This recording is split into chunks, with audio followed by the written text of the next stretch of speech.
Hello दोस्तों, ये कहानी एक लड़के राजीव की है जो मोदीनगर का रहने वाला है। सुनिए उसकी मुझपानी। ये अभी हाल फिलहाल की ही बात है। मुझे अपने मौसी के लड़के की शादी में जाना था बरेली, और मैं और मेरी पत्नी शादी में जाने के लिए तैयार हो रहे थे। हमें थोड़ा दूर होने के कारण जल्दी निकलना था। हम दोनों, मैं और मेरी पत्नी, शादी में जाने के लिए तैयार हुए और शाम के करीब 4:30 या 5 बजे हम अपनी गाड़ी से बरेली के लिए घर से निकल लिए। रास्ता मुझे कुछ खास पता नहीं था, इसलिए हम गूगल मैप की सहायता से ही जा रहे थे। मैप ने हमें कुछ लंबा ही रास्ता दिखा दिया। हम उसी रास्ते से जा रहे थे। दिन ढल चुका था और अंधेरा हो गया था। रात के 8 बज चुके थे। रास्ता एकदम सुनसान और हाईवे से अलग हो चुका था। मेरे दिल में समय को देखते हुए चिंता हुई। इतने में मेरी पत्नी राधे ने कहा कि मुझे भूख लग रही है, किसी होटल पर गाड़ी रोकना। मैंने कहा कि यहाँ दूर दूर तक कोई नज़र नहीं आ रहा। इस जगह मुझे नहीं लगता कि कोई होटल मिलेगा। फिर भी मैंने कहा ठीक है, क्योंकि मुझे भी थोड़ी भूख लग रही थी। कोई होटल या ढाबा आता है तो रोकता हूँ। तो लगभग 2 किलोमीटर चलने पर रोड के एक तरफ 2 औरतें और एक आदमी आग जलाकर बैठे थे। मैंने सोचा ठंड का समय है, इसलिए आग जलाकर बैठे हैं। मैं गाड़ी उनके पास ले गया और उनसे पूछा, हेलो, क्या यहाँ आसपास कोई होटल या ढाबा है? उन तीनों ने मुझे देखा और वो मुझे कुछ अजीब तरीके से देख रहे थे। मैंने दोबारा पूछा कि यहाँ कोई होटल या ढाबा है? उनमें से एक औरत खड़ी हुई और मेरी गाड़ी के पास आई और लंबी सी सांस ली और मुस्कुराते हुए बोली, यहाँ से 3 किलोमीटर एक होटल है, तुम्हें सब मिल जाएगा। और सुन, उसके पास एक झरना भी बह रहा है और वहाँ बिल्कुल मत जाना। मैंने उसकी बात नहीं सुनी और उसकी बातों को हल्के में लेता हुआ चल दिया। 3 किलोमीटर बाद वो होटल आया। रात के 9:30 बज चुके थे। होटल देखने में ऐसा लग रहा था कि साल या 2 साल का ही बना हुआ है। मैंने अपनी गाड़ी होटल के बाहर पार्क की और जैसे ही अपनी गाड़ी से उतरा तो जैसे ही गाड़ी से उतरा तो होटल के ठीक 100 मीटर आगे वही 3 लोग, 2 औरतें और एक आदमी आग जलाकर बैठे थे। मैंने उन्हें देखा। मैं थोड़ा डर गया और उन्हें नज़रअंदाज करते हुए होटल की तरफ चला।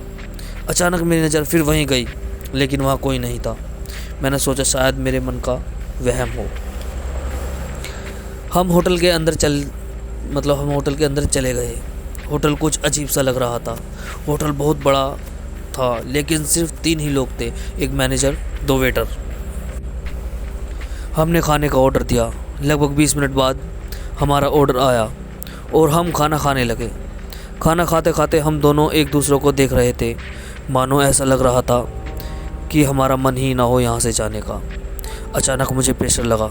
मैंने अपनी पत्नी राधा से कहा कि मैं फ़्रेश होने जा रहा हूँ, तुम इतने यहीं रुको। मैंने वेटर को आवाज़ लगाई और उससे पूछा कि वॉशरूम किधर है। वेटर ने अपने हाथ से होटल के बाईं तरफ इशारा करते हुए कहा कि आप उधर चले जाइए, वहाँ वॉशरूम है। जैसे मैंने बाईं तरफ देखा तो वहाँ एक झरना था। झरना देखते ही मुझे उस औरत की बात याद आई कि उसने मुझे झरने की तरफ जाने को मना किया था, लेकिन पता नहीं क्यों मेरे कदम उस तरफ चल दिए। मैं हल्का सा डरा हुआ और कपकपाते हुए पैरों से वहीं बात सोचते जा रहा था। मैं वॉशरूम गया और दरवाज़ा बंद किया। मैं वॉशरूम गया, फिर दरवाज़ा बंद किया तो ठीक 1 मिनट बाद वॉशरूम का गेट किसी ने ज़ोर से खटखटाया। मैं एकदम चौंक गया। मैं ज़ोर से बोला, कौन है? बस मैं 2 मिनट में बाहर आ रहा हूँ। इतना कहते ही फिर दरवाज़ा किसी ने ज़ोर से खटखटाया और उससे भी ज़्यादा ज़ोर से खटखटाया।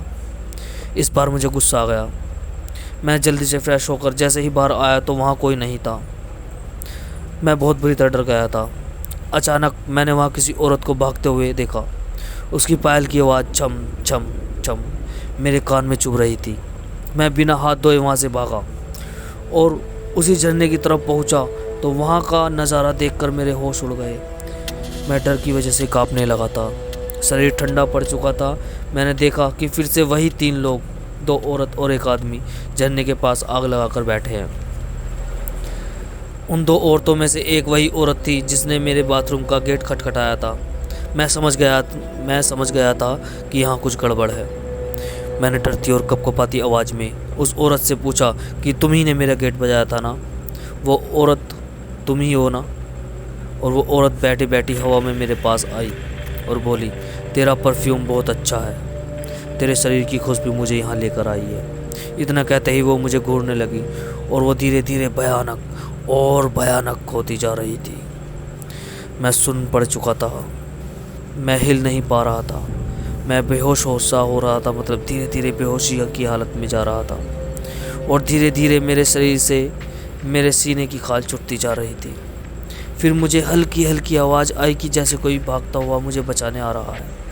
मैंने बेहोशी की हालत में देखा तो होटल के वेटर जो है वो हाथ में आग और डंडा लेकर मुझे बचाने के लिए आ रहे थे। उन्हें देखकर वे तीनों लोग मुझे छोड़कर भाग गए और मुझे वेटरों ने किसी तरह बचाया। वेटर में से एक जना बोला, साहब मैंने आपको वहाँ जाने से मना किया था और बताया था, मैंने वॉशरूम आपको उस तरफ बताया था, आप इधर कैसे आ गए? मैंने कहा मुझे कुछ नहीं पता, मेरे सीने से खून बह रहा था।